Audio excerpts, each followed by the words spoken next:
ഈ സത്യ ഞാനാണോടാ ഈ സോഷ്യൽ മീഡിയയിൽ ആദ്യമായിട്ട് സബ്സ്ക്രിപ്ഷൻ തുടങ്ങിയ ആദ്യത്തെ ഒരു പെണ്ണ് അല്ലല്ലോ. കറക്റ്റാണ്, കറക്റ്റാണല്ലേ?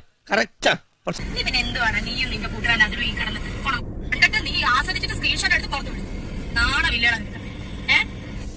ശശിയെ ഈ എന്നാണ് ഈ പറയുന്നത്? Super super super super. ആർക്കും സംശയങ്ങളൊന്നും ഇല്ലല്ലോ. നീ എന്താണ് ഉദ്ദേശിക്കുന്നത് വത്സ?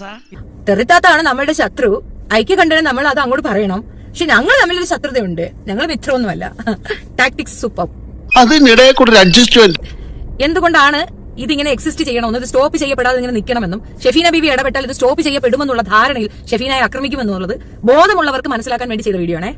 അത്രക്കുള്ള ബുദ്ധിയൊന്നും അതിനില്ലല്ലോ. അതായത് ഈ കണ്ടന്റ് അവിടെ എക്സിസ്റ്റ് ചെയ്യണമെന്ന് ആർക്കൊക്കെയാണ് ആവശ്യം? എന്തുകൊണ്ടാണ് ആ കണ്ടന്റ് അവിടെ വേണമെന്ന് അവർ പറയുന്നത്? ആ കണ്ടന്റ് ഉണ്ടെങ്കിലേ അന്നം പോകുള്ളൂ. അപ്പോ ആ കണ്ടന്റ് അവർ എടുക്കുന്നതിൽ കംപ്ലൈന്റ് ഒന്നുമില്ല. കേസ് കൊടുത്താലും പിൻവലിക്കാമല്ലോ. പോക്കിരിത്തരം കാണിച്ചു പിന്നെ നിന്ന് മറ്റേ വർത്താനം പറയുന്നു. തെറ്റ് ചെയ്തിട്ട് മര്യാദയ്ക്ക് സംസാരിച്ചപ്പോ നീ തലേക്കറിന്ന് ഞരങ്ങുക. സാധാരണ ഒരു പരിപാടി എന്താണ്? നമ്മൾ കൊണ്ടൊരു കേസ് കൊടുക്കുന്നു. കേസ് അവസാനം എന്താ? കോഷ് ചെയ്യാനായിട്ട് അവിടെ ഒരു ഒപ്പ് കിട്ടിയാൽ മതി. കോഷായി അങ്ങ് പോകും, അല്ലെങ്കിൽ ഒരു ഫൈൻ അടയ്ക്കും. അത്രേ ഉള്ളൂ. ഫൈനലായിട്ട് ഒരു വലിയ പ്രശ്നമായി കഴിഞ്ഞാൽ കോഷ് ചെയ്യാം, റിക്വസ്റ്റ് ചെയ്യാം, മാപ്പ് പറയാം. എന്ത് തെറിയും അവരാതും പറഞ്ഞിട്ട് അവസാനം മാപ്പ് പറഞ്ഞു കഴിഞ്ഞാൽ അത് കോഷ് ചെയ്യാനുള്ള പെർമിഷൻ കൊടുക്കും. തോന്നി അതങ്ങനെ വരൂ, അതങ്ങനെ സംഭവിക്കൂ. ഈ ലോകത്തിന്റെ ഒരു പോക്കേ. റെക്കോർഡൊക്കെ കൊണ്ടുവരേണ്ടി വരും ഞാൻ, പക്ഷെ കൊണ്ടുവരാം. ഞാൻ അതെല്ലാം പോട്ടെ. അപ്പൊ എന്താ ഇവിടെ? ഇവർക്കും ലാഭം, അവർക്കും ലാഭം. ഇതിലെ ലാഭം എങ്ങനെയാണെന്ന് ഞാൻ പറഞ്ഞുതരാം. ഇവൾക്ക് നെഗറ്റീവാണ് വേണ്ടത്. ആളുകൾ ഡെയിലി ഇവളെ ഇങ്ങനെ പറഞ്ഞുകൊണ്ടിരിക്കണം. കൊളവാക്കണ്ട.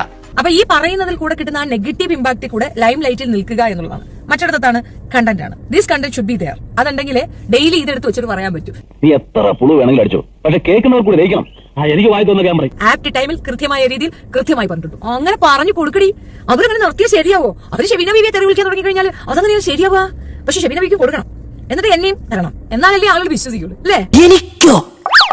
ആരാടാ റമോ നിന്നോട് അപവാദമൊക്കെ പറയുന്നത്? ഞങ്ങൾ അങ്ങ് ഇറങ്ങട്ടെ. ആയിക്കോട്ടെ, സന്തോഷായി.